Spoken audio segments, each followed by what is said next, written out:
Subscribe करें learning for life को और घंटी को दबाएं सबसे पहले लेटेस्ट अपडेट पाने के लिए। दोस्तों, इस वीडियो में 10 ताड़पत्र यानी 10 स्क्रॉल दिए जा रहे हैं जो आपको महान सेल्समैन बनने में मदद करेंगे, तो देखते रहिए।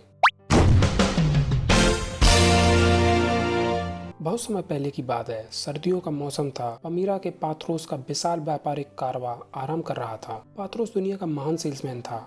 हाफिद पाथरोस के मवेशियों की देखभाल करता था। हाफिद को अपना काम पसंद नहीं था और वह व्यापारी बनना चाहता था।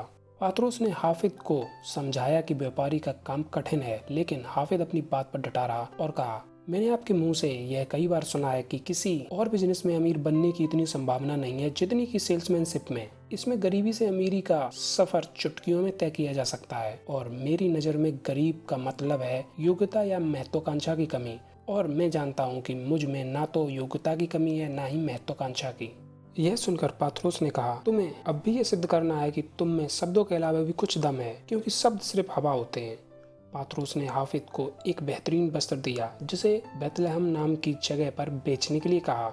वहाँ बहुत गरीब लोग रहते थे और पाथरोस ने कहा, मुझे इस वस्त्र का एक चांदी का सिक्का चाहिए। यह तुम पर है कि तुम इसे कितने में बेचते हो। बेथलेहम में 4 दिन बीत गए। जिस वस्त्र को लेकर वह कारवा से खुशी खुशी चला था, वह अब भी उसके खच्चर पर लदा था। शंकाएं उसके मन को विचलित करने लगीं और उसके मन में ये सवाल उठने लगे, लोग मेरी बात क्यों नहीं सुनते? मैं किस तरह लोगों का ध्यान आकर्षित करूं? मेरे 5 शब्द कहने से पहले ही लोग दरवाजा बंद क्यों कर देते हैं? लोग बाग मेरी बातों में दिलचस्पी क्यों नहीं लेते और थोड़ी देर में ही क्यों चल देते हैं? क्या इस शहर में हर आदमी गरीब है? मैं उनकी इस बात का क्या जवाब दूं कि माल तो उन्हें बहुत पसंद है, परंतु उसे खरीदने के लिए उनके पास पैसे नहीं हैं। इतने सारे लोग मुझसे यह क्यों कहते हैं कि मैं बाद में किसी और समय अपना माल बेचने आऊं? मुझसे एक वस्त्र नहीं बिक पा रहा है, दूसरे लोग इतना सारा सामान किस तरह बेच लेते हैं? जब भी मैं किसी बंद दरवाजे के पास जाता हूं तो मुझे इतना डर क्यों लगता है? मैं अपने मन से इस डर को कैसे निकालूं? कहीं ऐसा तो नहीं है कि दूसरे सेल्समैनों की तुलना में मेरे सामान की कीमत ज़्यादा हो? उसने अपनी असफलता पर अफसोस जाहिर करते हुए कहा, कल मैं इस वस्त्र को जरूर बेचूंगा। कल जल्दी सुबह बेचना शुरू करूंगा और हर आने जाने वाले से बात करूंगा और कुछ ही समय में चांदी के सिक्के के साथ पाथरोस के कारवा की ओर रवाना हो जाऊंगा। फिर वह गुफा की तरफ चल दिया जहां उसका खच्चर था। हाफिद ने देखा कि गुफा में एक दाढ़ी वाला आदमी और एक युवा महिला और उनका नवजात शिशु सर्दी में कांप रहे थे। यह देखकर हाफिद के भीतर अजीब सा एहसास हुआ। फिर हाफिद ने अपने कीमती लाल वस्त्र को खोला और सोए हुए बच्चे के चारों तरफ आहिस्ता से लपेट दिया।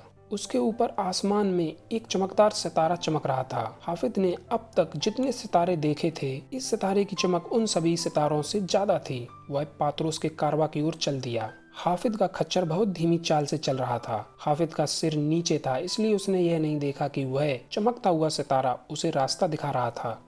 हाफिद पाथरोस के कारवा पहुंचा ही था, तभी पाथरोस आया और आश्चर्य के भाव से पूछा, क्या तुम सीधे बेथलेहम से आ रहे हो?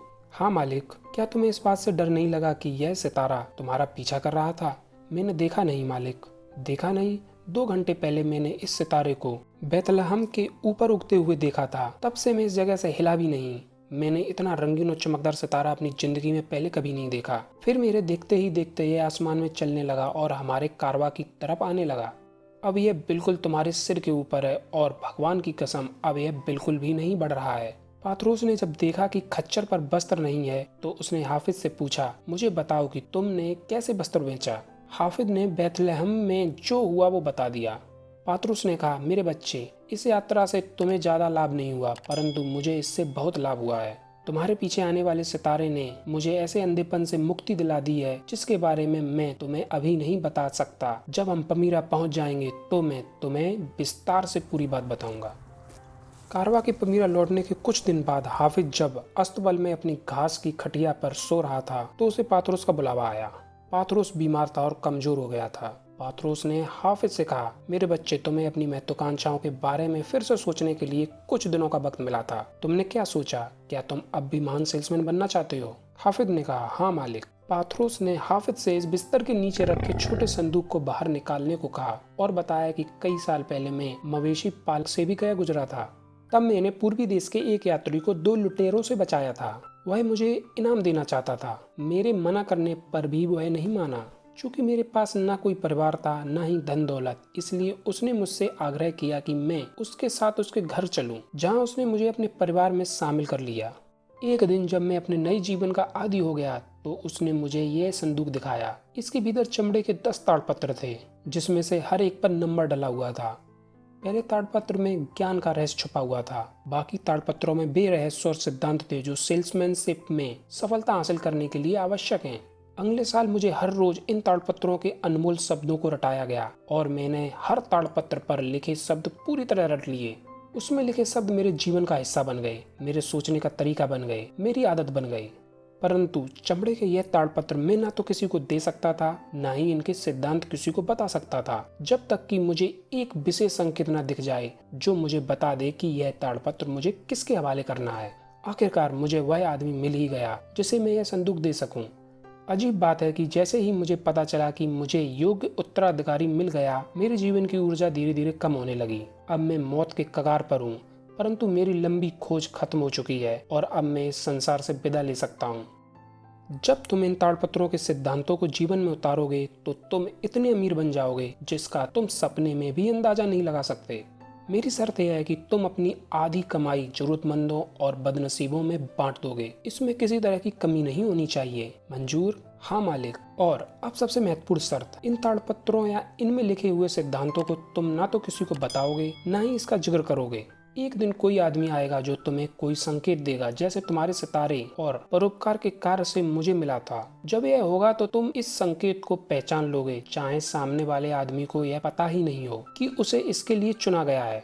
जब तुम्हारा दिल तुम्हें बता दे कि तुम सही हो तो तुम उसे यह संदूक दे दोगे, और जब तुम यह काम कर दोगे तो उस आदमी पर कोई शर्त लागू नहीं होगी, जिस तरह तुम पर या मुझ पर लागू हुई थी। बरसों पहले जो लिफाफा मुझे दिया गया था उसमें यह लिखा था कि इन ताड़पत्रों को हासिल करने वाला तीसरा आदमी इस संदेश को पूरी दुनिया में जिसे चाहे उसे सुना सकता है। क्या तुम इस तीसरी शर्त को मानते हो? मानता हूँ। ताड़पत्रों का संदूक लेकर हाफिज अपने खच्चर के साथ दमिश्क शहर पहुंचा। सफर की थकान के मारे उसे पता ही नहीं चला कि वह कब सो गया। सुबह हाफिज ने संदूक खोला, ताड़पत्र की तरफ देखा। इस पर शीर्षक लिखा था पहला ताड़पत्र, और उसने पढ़ना शुरू किया। पहला ताड़पत्र, आज मैं एक नई जिंदगी शुरू करूंगा। आज मैं अपनी पुरानी चमड़ी को उतार फेंकूंगा जिस पर असफलता की चोट के निशान हैं और नाकामयाबी के घाव हैं। आज मेरा नया जन्म होगा और मेरा जन्म एक अंगूर के बाग में होगा जहां सबके लिए फल होंगे। मैंने जो कैरियर चुना है उसमें सफलता के बहुत अवसर हैं, परंतु इसमें दुख और निराशा भी कम नहीं है। इस राह में इतने लोग असफल हुए हैं कि अगर उन्हें एक के ऊपर एक रखा जाए तो इतना ऊंचा ढेर लग जाएगा कि दुनिया के पिरामिड भी छोटे दिखने लगेंगे। असफल और सफल लोगों में केवल आदतों का फर्क होता है। अच्छी आदतें हर तरह की सफलता की कुंजी हैं, बुरी आदतें असफलता का दरवाजा खोल देती हैं। इसलिए मैं जिस पहले नियम का पालन करूंगा वह नियम बाकी सारे नियमों के ऊपर आता है। मैं अच्छी आदतें डालूंगा और उनका गुलाम बन जाऊंगा। आज मेरी पुरानी चमड़ी धूल की तरह हो गई है। मैं मनुष्यों में सबसे ऊंचा हो जाऊंगा और वे मुझे पहचान नहीं पाएंगे, क्योंकि आज मैं एक नया इंसान बन गया हूं और मेरा नया जीवन शुरू हुआ है। दूसरा ताड़पत्र, मैं अपने दिल में प्रेम भरकर इस दिन की शुरुआत करूंगा। हर काम में सफलता का यह सबसे महान रहस्य है। आपके कब्ज में छेद हो सकता है और आप मर सकते हैं, परंतु प्रेम की अदृश्य शक्ति लोगों के दिल के दरवाजे खोल सकती है। और मैं जब तक इस कला को नहीं सीख लेता तब तक मैं बाजार में चिल्ला रहे साधारण फेरी बालों से ज्यादा कुछ नहीं बन सकता। मैं प्रेम को अपना सबसे बड़ा हथियार बनाऊंगा और इसके बाद कोई भी मेरा मुकाबला नहीं कर पाएगा। मैंने अपने खून से सारी नफरत को निकाल फेंका है, क्योंकि मेरे पास नफरत करने के लिए समय नहीं है, केवल प्रेम करने के लिए समय है। मैं इसी क्षण अपना पहला कदम उठाऊंगा जो सफल इंसान बनने के लिए बेहद जरूरी है। प्रेम के सहारे मैं अपनी बिक्री को 100 गुना बढ़ा लूंगा और महान सेल्समैन बन जाऊंगा। अगर मुझ में कोई और गुण ना भी हो तो भी मैं केवल प्रेम के सहारे ही सफल हो सकता हूँ। इसके बिना मैं अवश्य असफल हो जाऊंगा, चाहे मेरे पास दुनिया का बाकी सारा ज्ञान और काबिलियत हो। तीसरा ताड़पत्र, मैं तब तक जुटा रहूंगा जब तक कि मैं सफल ना हो जाऊं। मैं इस संसार में हारने के लिए नहीं आया हूँ, न ही मेरी सिराओं में असफलता प्रवाहित हो रही है। मैं कोई भेड़ नहीं हूँ जिसे गड़िया आके। मैं एक शेर हूँ और मैं भेड़ों के झुंड की तरह बात करने, चलने और सोने से इनकार करता हूँ।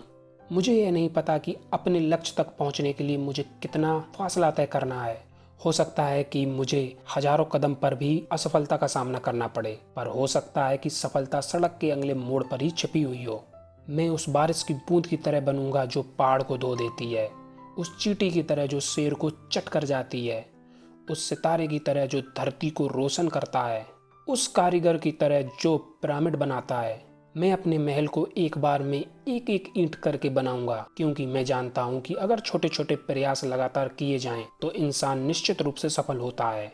जब तक मेरे शरीर में सांस है तब तक मैं अपने लक्ष्य को हासिल करने में जुटा रहूंगा, क्योंकि अब मैं सफलता के महानतम रहस्य को जान गया हूं। अगर मैं लंबे समय तक जुटा रहूंगा तो मैं निश्चित रूप से सफल हो जाऊंगा।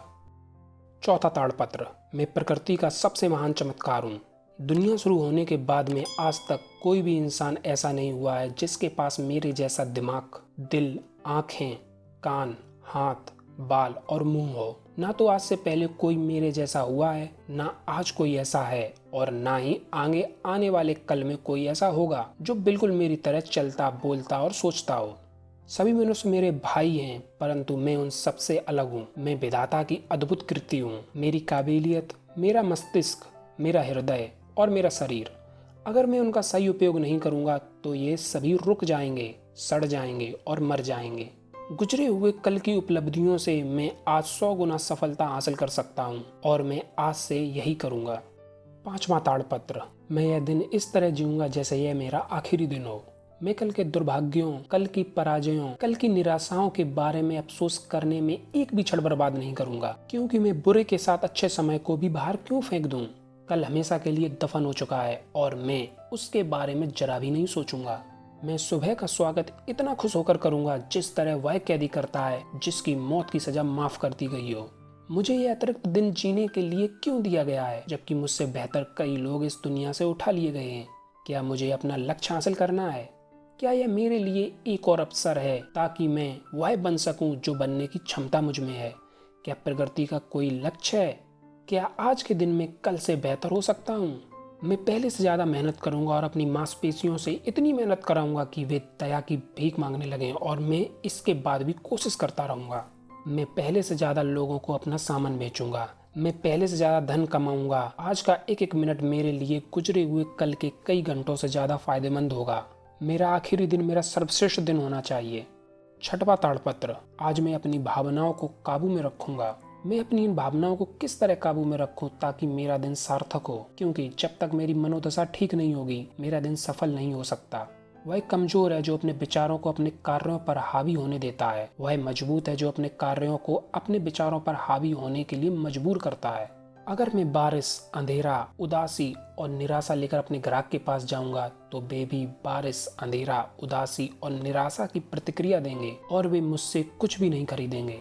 परंतु अगर मैं खुशी, उत्साह, रोशनी और हंसी लेकर अपने ग्राहक के पास जाऊंगा तो वे भी खुशी, उत्साह, रोशनी और हंसी से भर जाएंगे, और मेरे अंदरूनी मौसम की वजह से मुझे बिक्री की फसल मिलेगी और मेरे खलियान में सोना बरसने लगेगा। अगर मैं निराश हूँ तो मैं गाऊंगा। अगर मैं दुखी हूँ तो मैं हंसूंगा। अगर मैं बीमार हूँ तो मैं दूना काम करूंगा। अगर मुझे डर लगता है तो मैं तेजी से आगे बढ़ जाऊंगा। अगर मैं खुद को हीन समझता हूँ तो मैं नई वस्त्र पहनूंगा। अगर मैं अनिश्चय की स्थिति में हूँ तो मैं अपनी आवाज बढ़ा दूंगा। अगर मैं गरीबी अनुभव करता हूँ तो मैं आगे आने वाली दौलत के बारे में सोचूंगा। अगर मैं खुद को अयोग्य समझता हूँ तो मैं अपनी पिछली सफलता को याद करूंगा।